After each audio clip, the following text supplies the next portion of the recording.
Hello, buddy. Shocking into 1000 putting for duty. Welcoming you back to more Pokemon HeartGold. In the last episode, we fought and caught the box legendary Pokemon of the game, Ho-Oh. And in this episode, with a lot of our team members knocked out, I actually forgot to bring a flying Pokemon with me, unfortunately. But oh well. Yeah, it was an interesting battle nonetheless, because Ho-Oh is actually a very interesting Pokemon to use if you are able to use him the right way.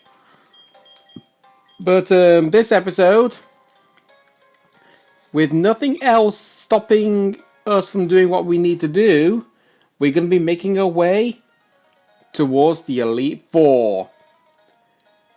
But of course before that we're going to need to do two things, one of which being to, well, heal. And the second most important thing, to basically put some Pokemon in our PC in replacement of some other members that we can technically use. Being, well, our flying Pokemon, the Pidgey,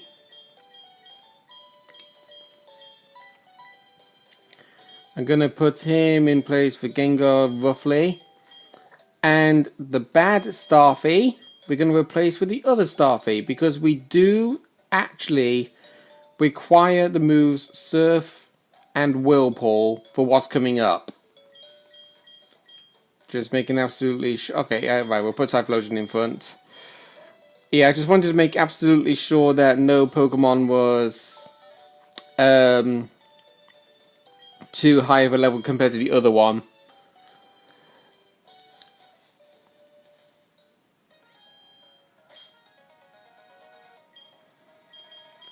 Right then, so we are going to fly back to Cherry Grove City.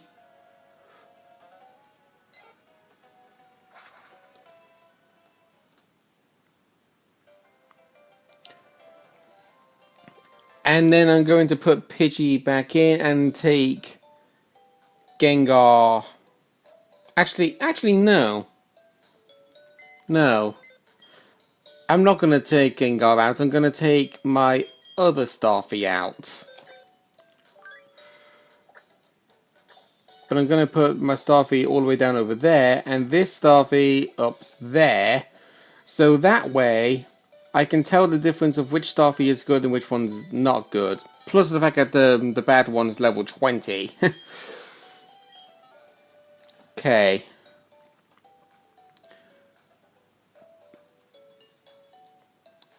So just walk on out.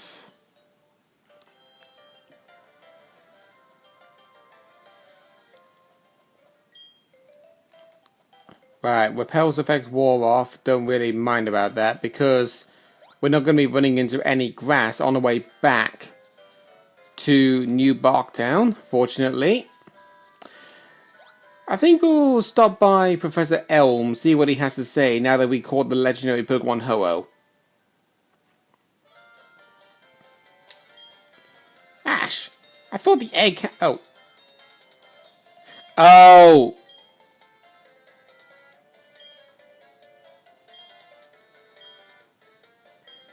Right, I forgot. If you hatch that egg to get a Togepi and then show Togepi to Professor Elm, he would actually give you something. I completely and utterly forgot about that. Well, I'm not going all the way back just to get a Togepi just to show him to get one item. I believe it's a Pokeball he gives you, but I just don't recall what. But this is actually where we need to go, and actually just realized something. We were given the HM move of Waterfall after finding it in the Icy Path. I'm going to teach that to the bad Starfy. I would teach it to Tyra, but it wouldn't exactly help Tyra that much. We'll give it a Camouflage because that's not really a good move to have, honestly. It just basically camouflages the Pokemon to whatever its terrain currently is, as far as I recall.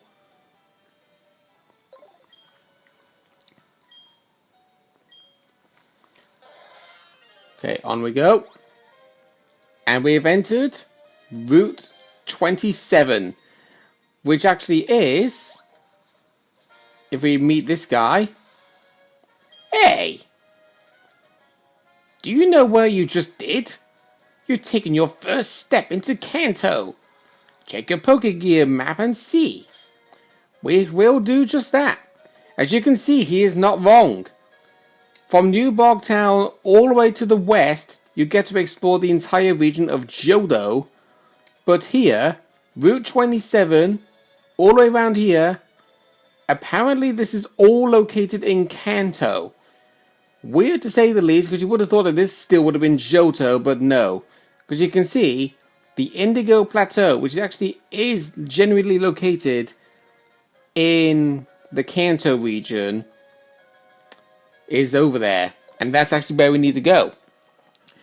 And speaking of being in Route 27, there are 3 new encounters you can get in Route 27, specifically when going on the grass.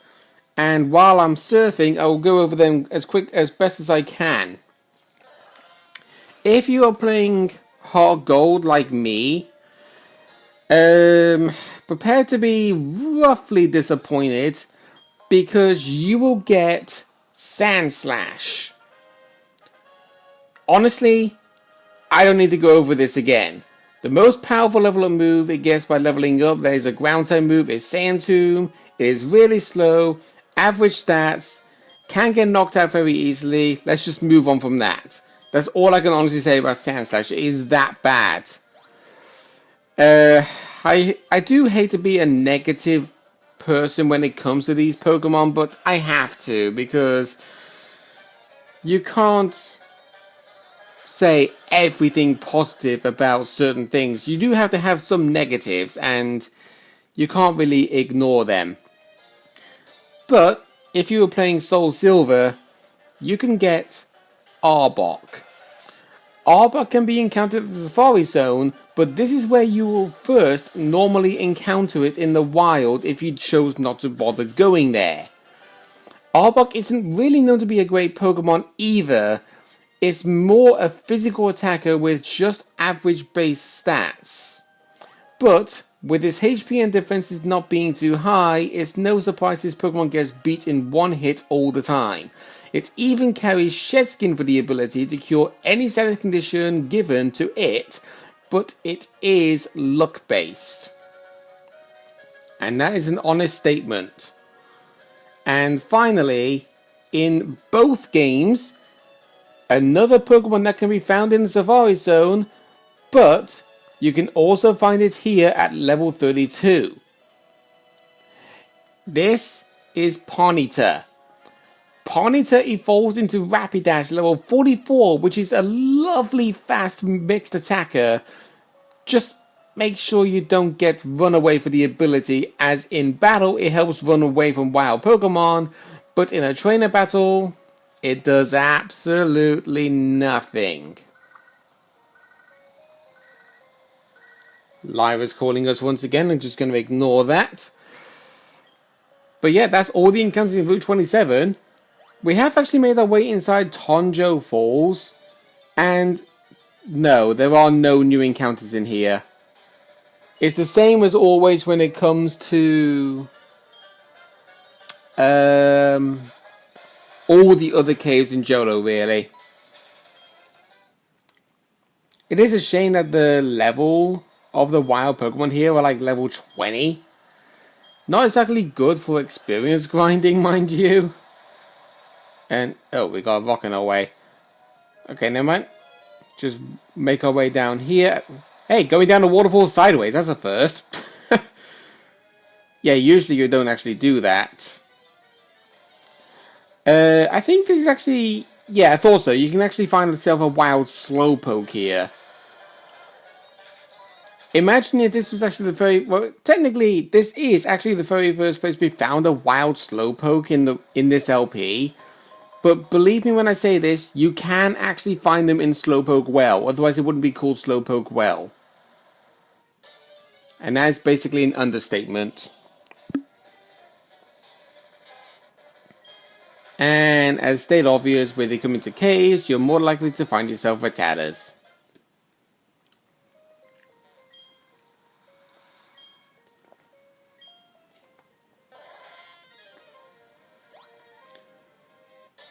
So, obviously, yeah, you do actually need to use the HM move for Waterfall to proceed onwards to get to the Indigo Plateau.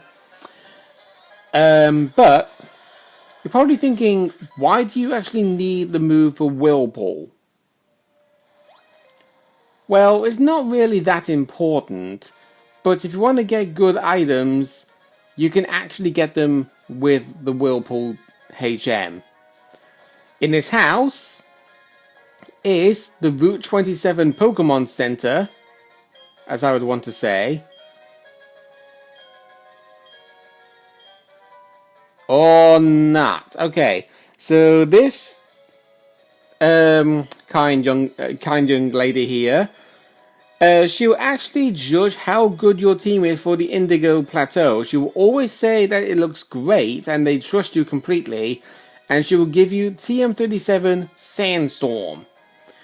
Sandstorm will basically do recoil damage on every Pokemon on the battlefield that is not a Rock, Steel or Ground type. It lasts for 5 turns if you use it as a move. But if you have a Pokemon with, let's say, Sandstream for the ability, it will happen indefinitely.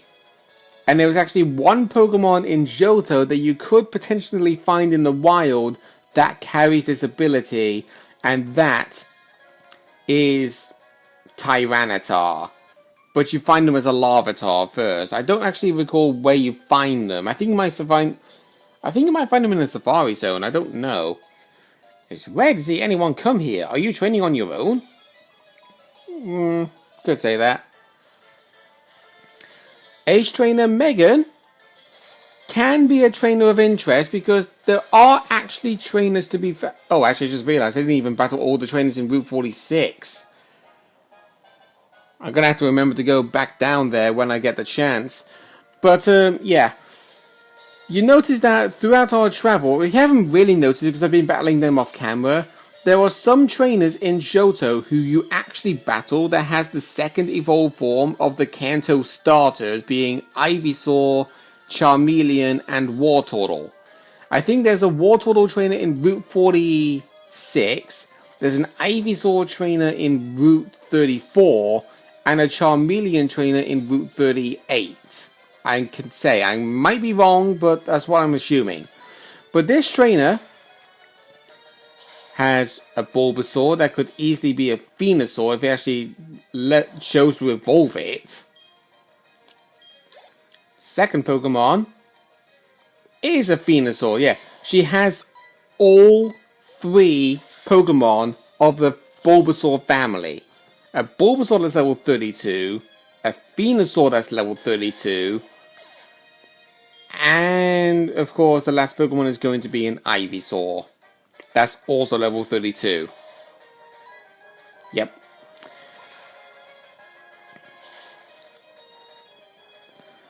Easy pickings.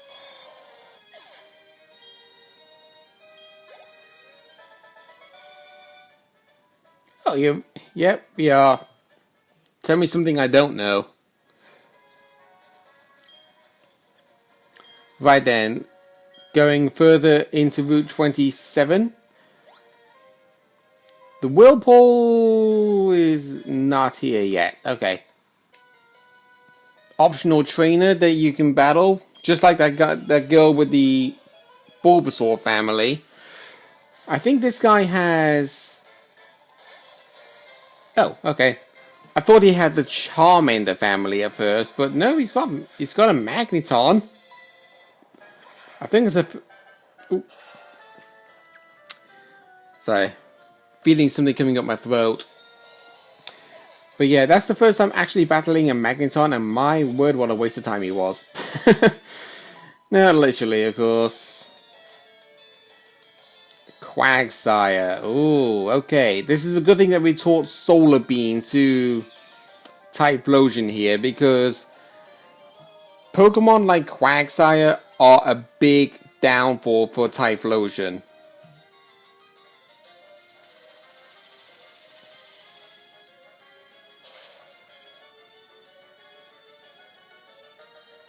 There we go. Only one weakness that Water Ground types has is a quad weakness to Grass. Execute.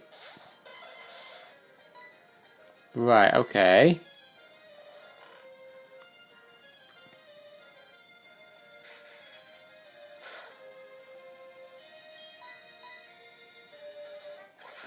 Woke up immediately, and that's going to be a knockout and the end of the battle.